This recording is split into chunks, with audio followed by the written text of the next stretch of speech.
For today's video nga ay magbibisita iglesia kami. Ang unang destination nga namin itong Inarawan dito sa may Antipolo. At ito nga po ang unang simbahan na madadaanan. Pa Marcos Highway kasi ang way namin kaya siya ang unang simbahan na pupuntahan namin. Konti pa nga lang ang tao dito sa simbahan ng Inarawan. Hindi nga rin kami nahirapang mag-park dahil wala pang masyadong taong pumupunta. At kasama ko nga rin pala ang mga kaakla. Ganda nga dito sa simbahan na to. Meron din siyang kalakihan at presko kung dito kayo magsisimba. At kasama nga rin namin itong si Mami J. Kasama rin namin siya sa pagbibisita iglesia. Pagpunta nga rin namin dito ay nire-ready nila ang mga santo dahil ipiprosesyon daw ito mamayang alas 3. Gumawi nga rin kami dito sa likod ng simbahan. Meron din sila dito mga nakadisplay na santo. Medyo ginagawa pa nga lang itong likod ng simbahan kaya hindi pa siya tapos. Meron pang mga santo na hindi inilalagay dito sa kanilang lagayan. Dito nga ang tirika ng mga kandila at habang nagtitirik ka nga ng kandila ay pwede kang magdasal.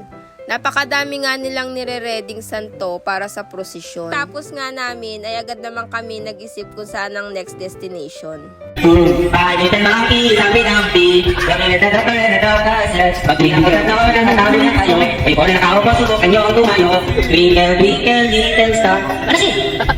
Nag-search nga lang kami sa Waze kung ano ang madadaanan naming simbahan. Nagtungo nga kami dito sa may Buso-Buso. Dito pala sa may Old Buso-Buso ay merong simbahan na maganda at malaki din. Nga lang din to kalayuan doon sa unang simbahan na pinuntahan namin. Mga 10 to 15 minutes lamang ang binyahe namin galing doon sa may Inarawan Church. Nang makarating nga kami dito ay medyo maraming ang tao. Pagpasok nga namin dito sa may simbahan ay na-amaze ako sa itsura niya. Napakaganda nga rin dito sa simbahan na ito, para kang pumasok sa sinaunang simbahan. Feeling ko nga ay parang kapanahunan pa siya ng Kastila. Napakalawak nga rin dito sa may labas, kaya masarap din siyang magtambay-tambay. Umupo muna kami dito saglit para mag-picture-picture. Malaki rin ang simbahan na ito, parang dun din sa unang pinuntahan namin. Napaka-presko rin niya dahil mapuno. After nga neto ay nag-waste kami kung mayroon pa kaming madadaan ng simbahan.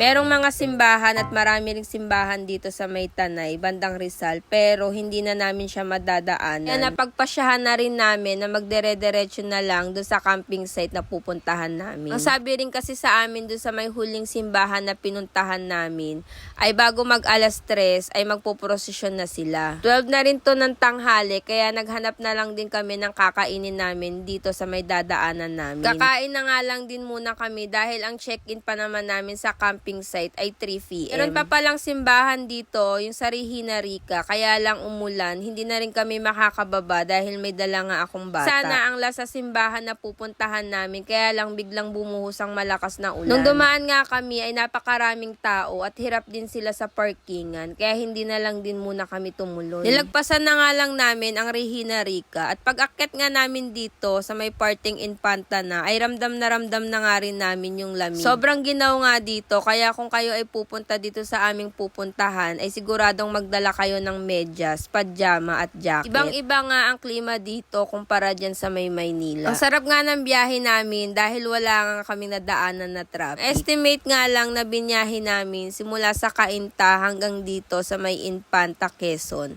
ay siguro mga 2 to 3 hours lamang ang ginugol namin sa biyahe. Busog na busog nga yung mga mata namin sa ganda ng tanawin na nadaanan namin. At nang makarating nga kami dito sa may arko ng Infanta, ay huminto muna kami para makapagpa-picture. Meron nga rin dito isang resort, dito sa may KM90, sa may Little Baguio Botanical. Nag-picture-picture nga lamang kami dito. Napakaraming ang nag-rides ngayong araw na ito. Umaambon-ambon na nga, kaya bumalik na rin kami sa mga sasakyan. At ito nga sila akla ay nag-ookrayan pa dahil nga nag-aagawan sila sa upuan sa gitna. Nagdire-diretso na rin pala ang biyahe namin papunta dun sa may aming resort na pupuntahan. Kaya lang nag-decide sila na kumain muna at maghanap muna ng kakainan dito sa dadaanan namin. Dito nga ay katanghali ang tapat pero akala mo'y magdidilim na. Nababalutan kasi ito ng hamon. At nga ng daanan namin dito ay medyo mapag na. Di rin siya kalayuan dun sa may dinaanan naming arko. Dito nga sana kami kakain sa may Jeriel's Peak. Kaya lang maraming tao. Kaya dito na lang kami napunta sa may tabi ng Jeriel's Peak. Pagpasok mo nga dito sa may kinainan namin ay napakaraming stickers. Ito nga pala yung mga riders na nagpunta dito at kumain na rin. Ito nga pala nagpupunta at kumakain yung mga nagra-rides galing Manila. Sa ibang riders ang nagdidikit dito. Hindi lang pala riders, mga vlogger na rin na napunta rito. Buti na nga lang at pagpunta namin ay hindi pa ganun karami ang tao. Umorder nga lang kami ng sisig, bulalo at saka ng isang gulay. Ito nga pala yung pangalan ng kinainan namin. Itong MB Marquez Bulaluhan. Tapos nga namin kumain ay tumambay muna kami dito saglit sa may tapat. Ito nga si ate nyo Osman ay hindi na naman papaawat sa katitik. Sobrang lamig na nga at sinasabayan pa ng malakas na hangin. Kaya unti-unti na rin kaming nagsusuot ng mga jacket. At ito nga mga akla ay nagpa-picture-picture muna saglit dito. And after 10 minutes nga ay nagkaayaan na nga kaming umalis.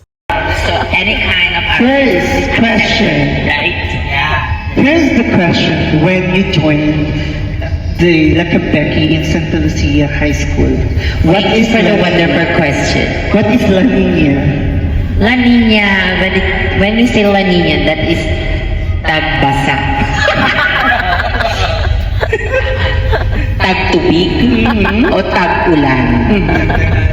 At pag sinabi naman guys sa La Nina, ito ay tagtuyot o pagtuyot ng mga puno dahil wala silang natatanggap na tubig galing sa mga bundok. Huwag naman ng ganyan, Tim. About sa Miss Gay.